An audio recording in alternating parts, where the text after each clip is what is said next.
आ गेलू का? अच्छा ये बतलावा तारा कोनो जरूरी बा का गइले जैसे? अरे का करबू, घर से प्रेशर न देता आदमी की नहीं एज रहबे घुमताड़े लफुआ मतिन तो घरों के आदमी एक बात माने के बा न। अच्छा ये बतलावा खाना खइला कि ना खइला? मैं ठीक बानी, खाना वाना खा के ठीक बा। देखो व्यवस्था तोहरे के इंतजार में रहने के, तू कब आवे तो हम निकली तोहरा से मिल के। देखो ना तू हमको छोड़ के मत जा, काहे कि तू हमके छोड़ के जाता रहा। तू का चिंता करेलू? हैं देखो हम तारा से बहुत प्यार करीला आ तू कॉल रहना कि तोके छोड़ के कबो ना दे। अरे बार तू हूँ हई ऐसन ड्रेस पहिर के आ गइल बाड़ू कि हमारा के तो दिलवे में ढुक जाता। अच्छा तू हमेशा हमारे ड्रेस की बड़ाई करेला तो आज के काला काला केहू के नजर मत लागे। देखो हमके आज मजाक बिल्कुल नहीं के सुझत, तू मत जा, हम ये कहता नहीं ठीक ना। तू कहाँ सोचेलू बताओ, हम अबे न करब, जौन बात होई तो हमारा के बताओ रही, फोन करत रही रोज देखो ना अगर तू छोड़ के चल जेबा और कुछ गड़बड़ हो जाए तो हम केकरा से अपन दिल की बात कहब? अरे दिल के बात कहिया हम बानी न, जब मन कर तब एगो तू बता। पास की बात अलग रहे, एगो दूर आते आते बना, अब पास में रहता तो हमारे दिल के प्रॉब्लम समझबा ना तू जरा बता। अरे मैं समझ ले, हम बहरो से मैं समझ ले, तू खाली बताइए हमारा क्या प्रॉब्लम होता। अच्छा चलो भविष्य के बात छोड़ो, हमरा के जाए दो जल कहीं जाके तो हमके भुला तो ना जीबो ना जा। भुलाई ना। देखा एगो जतरा पे एगो पप्पी दे दा चल जाई, हाँ, भाग तू जतरा ना बन जाई। हमेशा देखले तो बनो वही में गाना डूबल वाना बोल रहेला। दिया, एगो चुम्मा दे दा राजा जी बनी जाई जतरा। अच्छा चला हटा, हमेशा वही में डूबल चलो, रहेला। चलो। हम कहत नहीं कि ना जा तो तू हमको छोड़ के जाता रहो। आओ एगो चुम्मा दा तब चला जा। ठीक बा चल। हरवा के सब चल जाला सन बहरिया न त नीमन ना लागेला, उदास लागेला। माई ए माई, हाँ अरे का सुतल तबीयत सही नहीं है का? अरे ना रे बउआ तबीयत सही बटुए, कहाँ घूमे तवन के घर से चल जाला सन त आवे के नामे ना लेबेला सन ना। मान ले कि मैं हम तनी कोई रहनिया ना बधरिया और डिहावा और देखे। हाँ आऊ कहां बिया रे? अरे बुझिया हां अरे वो तो पढ़े गइल बिया, स्कूल ले कहती के स्कूले जात बानी आ देख ना अभी तक ले आई ना हाथ ना लेट कइले बिया।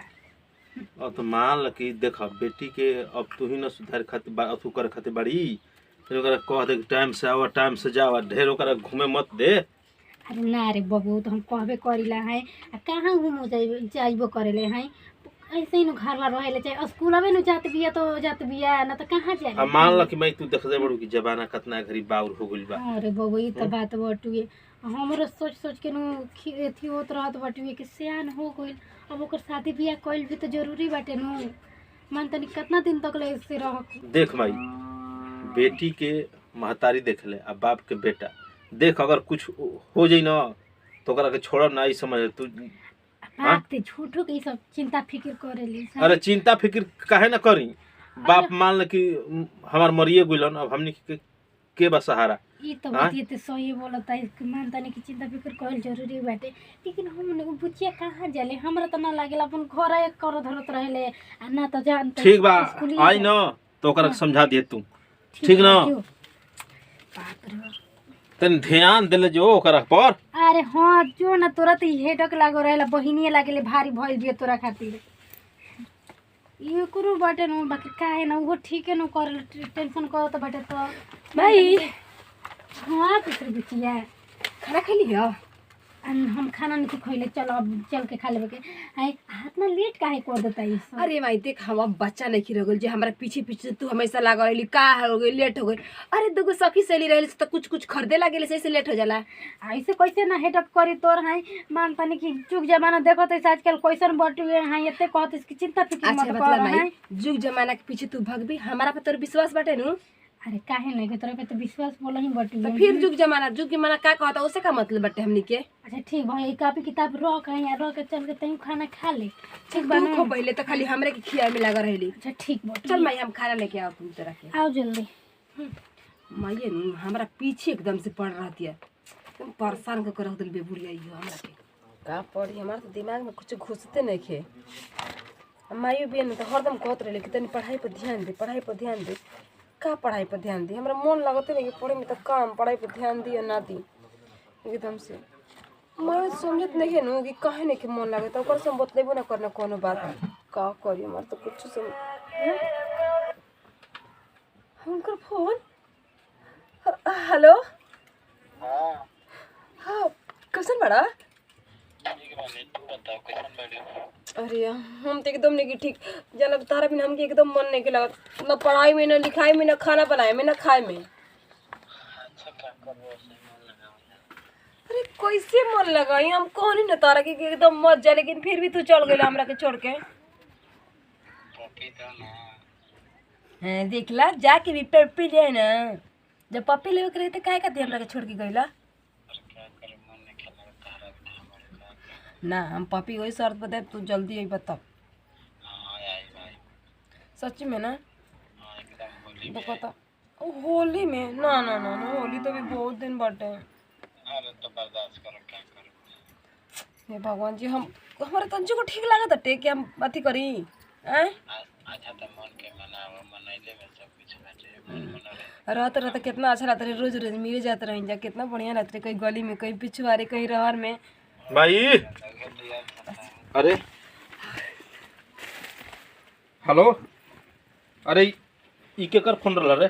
अरे वो भैया ऊ ना स्कूल में के लड़की रहले टे, वो फोन करे लेके तारा ट्यूशन नहीं किया है कि हमको नहीं कि अभी 2 दिन मन नहीं करता है कि रुक, तोरा स्कूल में हम लड़की के देखा नहीं। भगवान जी भैया कहां से आ गए ना? अरे फोन नहीं खेलागत रे। अरे भैया ओकर गांव में नेटवर्क ना रहला, हम इधर से कोई नहीं हला, तो पता ना कोई छत पे चढ़ा रहते लाग गइल टे। तू बहाना काहे हर में साथ तू बनावत रहली? देखो भैया ऐसा कोनो बात नहीं कि हम बहाना कौन के बनाए, सहेली वाले से फ्रेंड वाले से फोन करे से बतिया लेनी। आ तोर ई बताओ कि पढ़े के अथुबा कि तू मोबाइल फट दे उठा ले तड़ी या लगतली बतियावे सहेली ले? अरे भैया हम बतिया माई ये सब का हालत को करो खले बाबू तू लोग। माई देखेगा तनी माना कर दे, जबे ना तबे लगते तू भैया के देखना समझाओ ना, फोन पर बतियावे। सखी से बतियाओ तने भैया शक करता ना। सखी सले हर से बतियावे ले तो तेहू न एकरा पीछे पड़ा रहेली हर घड़ी हैं।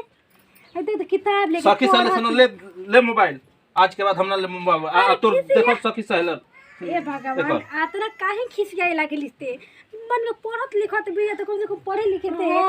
कॉपी किताब से रही थे हमार बाची लेके कॉपी किताब पढ़त रहती है। अरे भाई ठीक बा, तू कपार पर चढ़ावे न समरत लगी के तो चढ़ल रहो, हे एक दिन भगवान तोरो पता चल जाई, तोरा काम बढ़िया बात सिखाओ भाई मोबाइल दे देख एकरा में ना जो सवाल हमरा ना आला ना एमा सॉल्यूशन को के बना ली ना। देख पढ़त लिखत 22 न है त नीमन से पढ़ लिख ना देख भाई बाप की इज्जत न तोरे हाथ में बटुए बुझाई ला। अरे माई वो उतना का टेंशन ले हमरा दिमाग बटे, हम बचपन नहीं की ठीक है, हम पढ़ जतन ही जीवन पढ़त लिखत रहती पता ना लइका हमार काहे इतना खिसियात रहेला एकरा पे का जाने भाई बहन हो सन यही से कनी में अपना पटरी ना ऐसे होखेला।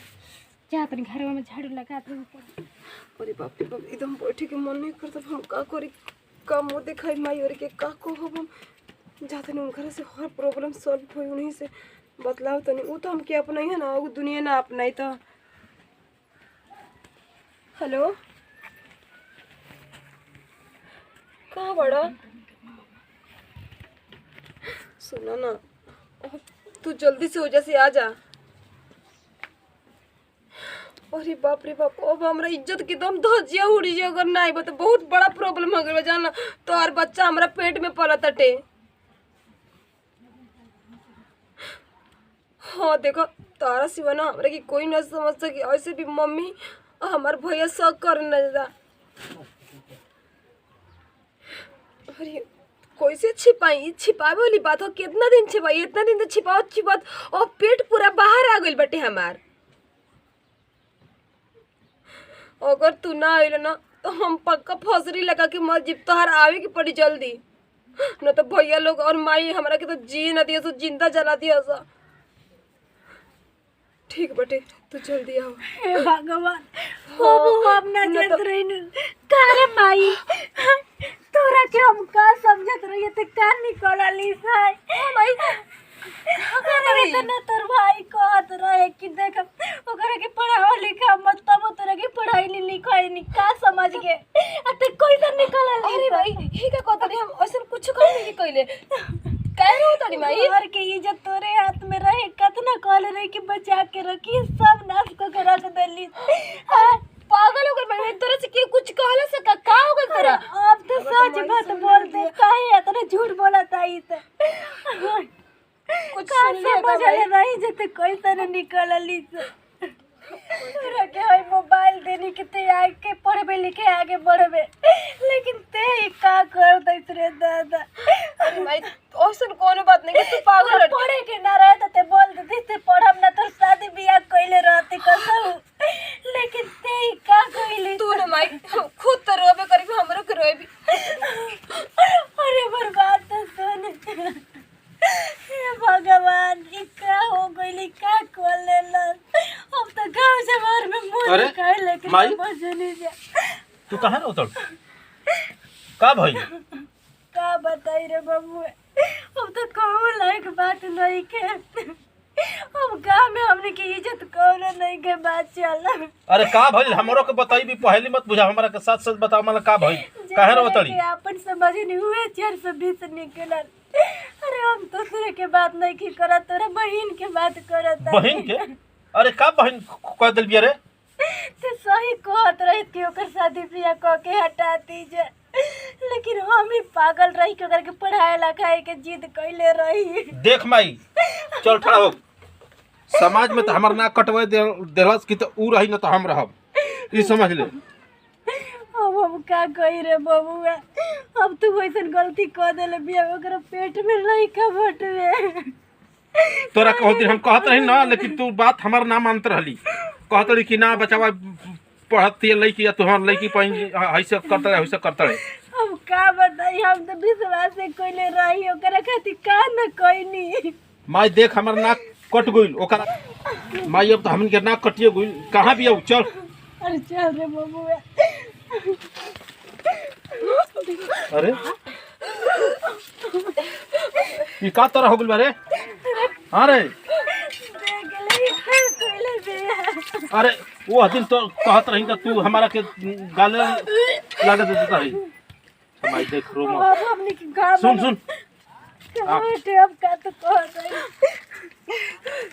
समझा कि चल दवाई करा दे लिया चल के काम तमाम कर दे देखो ना बच्चे ओ बेकरा सिवा कोनो रहता नहीं के ना बच्चा। एकरा से देख कौन रास्ता नहीं करा लिया चल ठीक ना अरे बबुआ तू जैसे कहूँ। लिया चल करा के अरे बच्चिया हो गई, चल चल तोरा के दवाई वही करा दीजिए। चल तो दवाई हाँ ठीक बा भाई, तू जैसे कभी वैसे ही करब।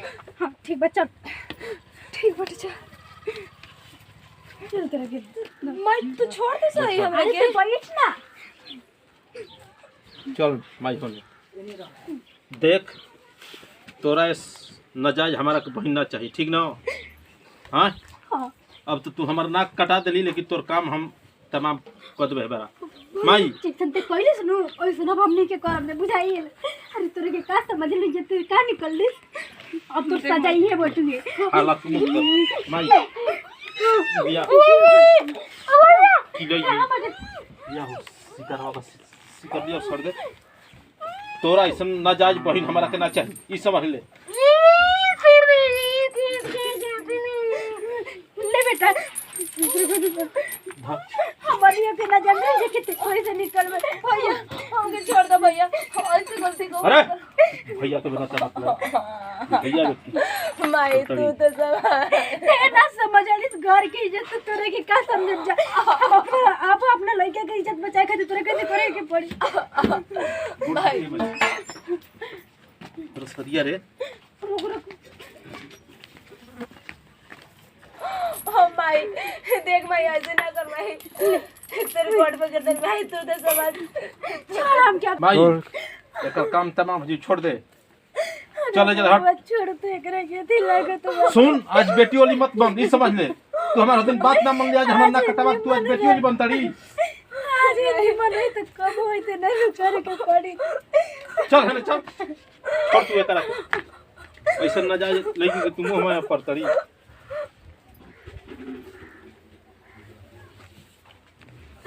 भगवान अब तू ही हमरे के बचा सकेला। अब तो माई भी हमरे की तरफ तंजी देखल पसंद नहीं कर आखिर कहा जाए और करे के कहने के हमरे के छोड़ के मर जा अब फिर भी हमरे के छोड़ के चल गए। हमार जान एकदम घुटता है भगवान कहा जाए हमरे के भैया दुल्हन दिलवाना ऐसा ये माई माई भैया